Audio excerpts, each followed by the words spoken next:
السلام علیکم viewers, welcome کرتی ہوں میں آپ کو آج کی اس نیو ایپیسوڈ میں۔ امید ہے کہ آپ لوگوں کو پسند آئے گی، تو چلے شروع کرتے ہیں۔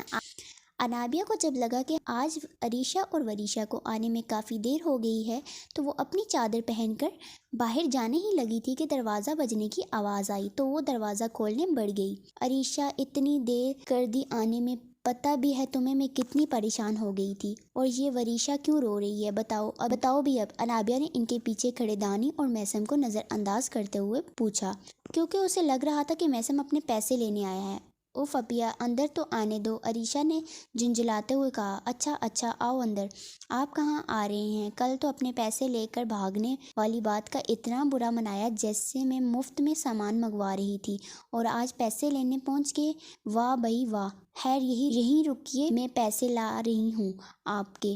انابیہ نے میسم کو بولنے کا موقع دیے بغیر سنا دی۔ میسم اس کے چہرے کو دیکھنے لگا، جو آج گلابی قمیص شلوار پر کالی چادر پہنے جس میں اس کی رنگت دمک رہی تھی، اس کے دل میں گھر کر گئی تھی۔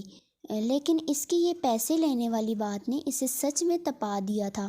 اب آہو اپیا، انہیں اندر آنے دیں۔ عریشہ ان دونوں کو لے کر ڈرائنگ روم میں بیٹھ گئی اور انابیہ کو آج کے واقعے کے بارے میں بتا دیا۔ آپ دونوں کا بہت بہت شکریہ، یہ کہتے ہوئے انابیہ نے ان کی طرف چائے بڑھاتے ہوئے کہا، جو کچھ دیر پہلے عریشہ بنا کے لائی تھی، اور وریشہ بھی اب بغیر ڈرے انابیہ کے ساتھ ہی بیٹھی تھی۔ اچھا اب ہم چلتے ہیں، چائے بہت مزے کی تھی، اور ہاں یہ میرا نمبر رکھیے، اور اب کوئی پریشان کرے تو بس ایک کال کر دیجیے گا۔ میسم نے اس کی طرف اپنا نمبر بڑھاتے ہوئے کہا، جو کہ اس نے کچھ سوچتے ہوئے رکھ لیا اور انہیں دروازے تک چھوڑنے بڑھ گئی۔ میں یہ پیسے نہیں رکھ سکتا، لیکن میں پھر سے چائے پینے آ جاؤں گا ان پیسوں کے بدلے۔ میسم نے اس بار اپنے لہجے کو نرم رکھتے ہوئے انابیہ کے پیسے دینے کہا۔ آپ اپنا خیال رکھیے گا اور سر کی چوٹ پر کچھ لگا لیجیے گا۔ عریشہ نے دانیال کو دیکھتے ہوئے پریشانی سے کہا، جی میں خیال رکھوں گا، اور آپ بھی اپنا خیال رکھیے گا میرے لیے۔ یہ کہتے ہوئے وہ میسم کے ساتھ اپنے گھر چل دیا۔ ابھی وہ دانی کے گھر چائے پی کر اپنے گھر جانے کے لیے گلی گزر رہا تھا کہ اسے وہی بچہ کھیلتا ہوا نظر آیا جس کو انابیہ نے سامان لانے بھیجا تھا۔ کچھ سوچتے ہوئے اس نے اس بچے کو اپنے پاس بلایا اور انابیہ کا خود سامان نہ لانے کی وجہ پوچھی۔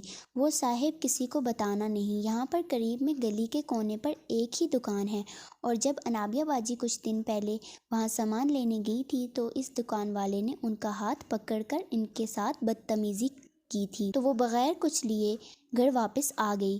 اس لیے اماں کے کہنے پر میں ہی انہیں سامان لا کر دیتا ہوں۔ 13 سالہ ببلو نے اسے رازداری سے بتایا اور واپس کھیلنے چلا گیا۔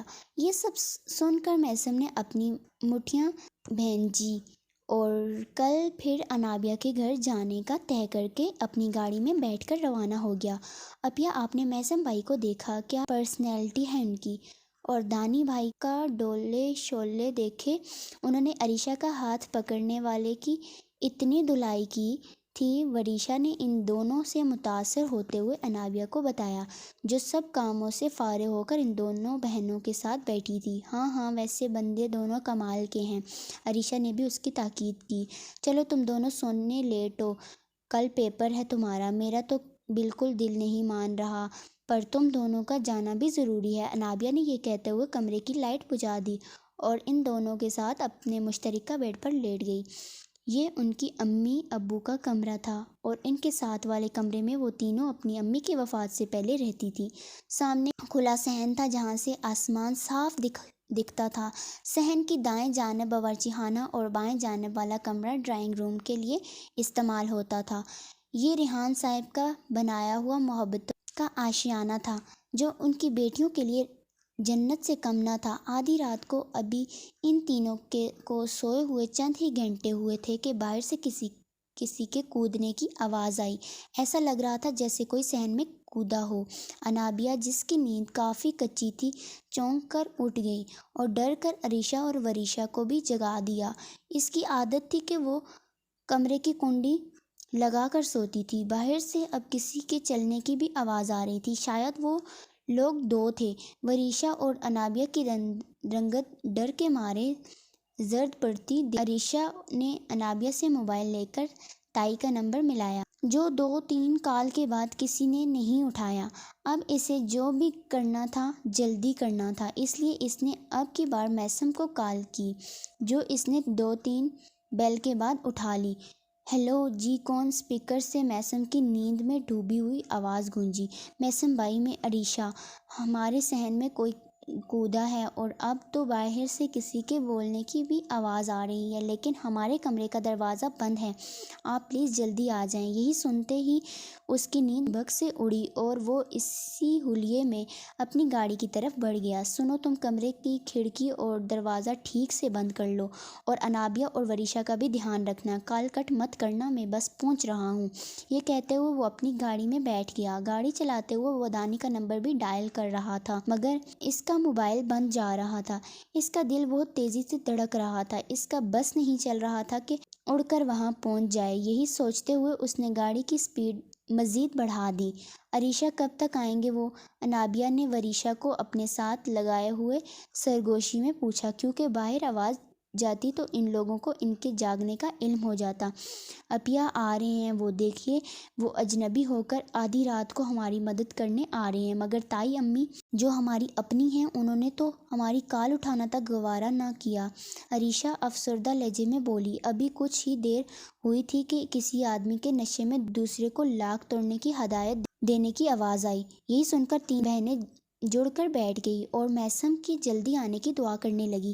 دوسرا آدمی بھی نشے میں دھت لاک توڑنے کی کوشش کرنے لگا، جس کو سن کر تینوں بہنوں کے اوزان خطا ہو گئے۔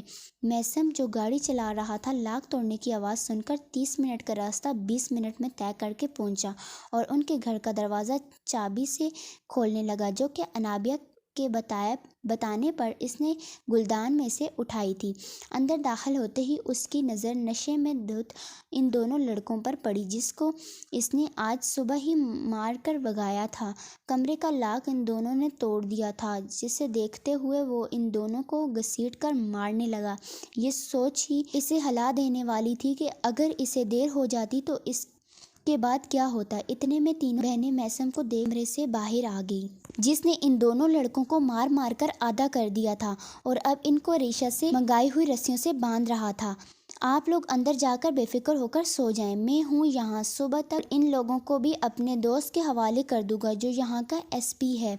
میسم نے اپنے لہجے کو نرم رکھتے ہوئے انابیہ سے کہا، جی آپ کا پھر سے ایک بار شکریہ، آپ کو میں نے رات کے اس وقت زحمت دی۔ انابیہ نے اسے دیکھتے ہوئے کہا، جو ڈھیلی ڈھالی ٹی شرٹ کے ساتھ ٹراؤزر میں ملبوس اپنی نیند چھوڑ کر غیر ہوتے ہوئے رات کے اس پہر ان کی حفاظت کے لیے دوڑا چلا آیا تھا۔ شکریہ کی کیا بات ہے، اور مجھے اچھا لگا آپ نے اپنے مشکل وقت میں مجھے یاد کیا۔ انابیہ کچھ دیر بعد اس کے لیے چائے بنا کر لے آئی تاکہ وہ رات میں جاگ سکے، اور اپنے کمرے میں عریشہ اور وریشا کو چل دی۔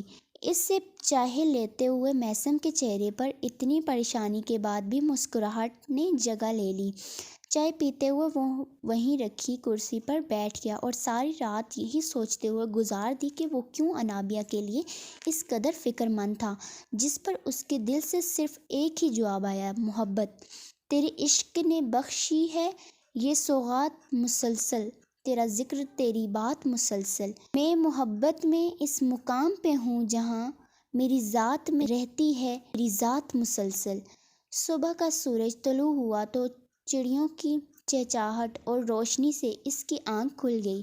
اٹھتے ہی اس نے سب سے پہلے اپنی ایس پی دوست کو کال کر کے کل رات والا واقعہ بتایا، جس سے سن کر اس کے دوست نے اپنے اہلکار ان لڑکوں کو لینے بھیج دیے اور ان کی جیل میں اچھی خاطرداری کرنے کہہ کر الوداعی کلمات کہہ دیے، جسے سن کر وہ مطمئن ہو گیا۔ ان لڑکوں کو اہلکاروں کے حوالے کر کے واپس آیا ہی تھا کہ اسے انابیہ باورچی خانے سے ناشتہ لاتے ہوئے دکھی۔ ان لڑکوں کو میں نے پولیس کے حوالے کر دیا ہے، اس لیے اب خطرے والی کوئی بات نہیں ہے، اس نے ناشتے سے بھرپور انصاف کرتے ہوئے کہا، کیونکہ وہ رات سے ہی بھوکا تھا اور انابیہ کے ہاتھ کے بنے ہوئے ناشتے نے اس کی بھوک اور چمکا دی تھی۔ آرام سے کھائیے، یہ سب آپ کے لیے ہی بنایا ہے۔ انابیہ نے اسے تیز تیز کھاتے ہوئے دیکھا تو بول بیٹھی، ارے وہ ناشتہ اتنے مزے کا ہے نہ کہ دل کر رہا ہے بنانے والے کے ہاتھ کھا جاؤں۔ اس کا جواب آیا جس پر انابیہ نے اپنے آپ کو بغیر ہاتھ کے تصور کر لیا، جسے میثم سچ مچ اس کے ہاتھ کھانے والا ہو۔ اس کے تاثرات دیکھتے ہوئے اس نے بے ساختہ کہکا لگایا، جس پر وہ خجل ہو کر عریشہ اور وریشہ کے ساتھ ناشتہ کرنے چلی گئی۔ میثم ناشتہ کر چکا تو اسے دانی کی کال آئی، جس پر اس نے کل کا سارا ماجرا سنا دیا اور اسے یہاں آنے کا کہہ کر کال کاٹ دی۔ آپ کہاں جا رہی ہیں؟ انابیہ کو اس نے چادر پہنے دیکھا تو پوچھ بیٹھا۔ آج عریشہ اور وریشہ کا پیپر ہے تو میں ان دونوں کو کالج لے جا رہی ہوں۔ اس نے جواب دیا، کوئی ضرورت نہیں ہے، ان کو کالج دانی لے جائے گا اور واپس بھی لے آئے گا، آپ یہی رہیے، اور میں بھی اب ذرا پولیس اسٹیشن سے ہو کر آتا ہوں۔ میثم نے اس کی مشکل آسان کرتے ہوئے کہا اور اس کے سارے اعتراضات رد کرتے ہوئے عریشہ اور وریشہ کو دانی کے ساتھ بھیج کر خود پولیس اسٹیشن چلا گیا۔ تو ویورز، آپ کو میری آج کی اس ایپیسوڈ کیسی لگی یہ آپ لوگ مجھے لازمی کومنٹ سیکشن میں بتائیے گا، اور میری آئندہ آنے والی نیو ایپیسوڈ کا انتظار کیجیے گا۔